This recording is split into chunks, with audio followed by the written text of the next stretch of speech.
అందరికీ నమస్కారం. అందరికీ శుభ శనివారం. మనం ఈరోజు సప్త ఋషులకి ధన్యవాద నమస్కారాలు తెలియజేసుకుందామా? సప్త ఋషులంటే ఎవరు ముందుగా తెలుసుకుందాము. విశ్వామిత్ర మహర్షి, అత్రి మహర్షి, భరద్వాజ మహర్షి, గౌతమ్ మహర్షి, వశిష్ఠ మహర్షి, కశ్యప మహర్షి, జమదగ్ని మహర్షుల్ని సప్త ఋషులుగా మనం పురాణాలు పేర్కొంటున్నాయి కదా. మనం ఎందుకు కృతజ్ఞతలు తెలుపుకోవాలి అని ఇప్పుడు చూద్దాం ఆ విషయం గురించి.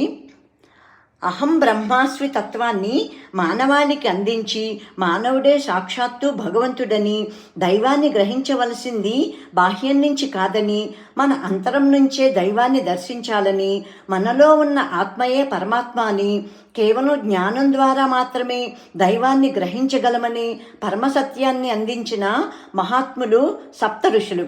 వారికి పాదాభివందనాలు, కృతజ్ఞతలు సదా మనం తెలియచేసుకుంటూ ఉండాలి. ఇది మన ధర్మం. సప్త ఋషులు మనకి అహం బ్రహ్మాస్మి అనే తత్వాన్ని మనందరికీ బోధించి, మనలో ఉన్న ఆత్మే పరమాత్మ అని, కేవలం జ్ఞానం ద్వారా మాత్రమే, వింటున్నారా, జ్ఞానం ద్వారా మాత్రమే దైవాన్ని గ్రహించగలమని పరమసత్యాన్ని మనకి అందించారు. కాబట్టి ఈ సప్త ఋషులకి మనం సదా కృతజ్ఞతలమై నమస్కారాలు తెలియచేసుకుంటూ ఉండాలి.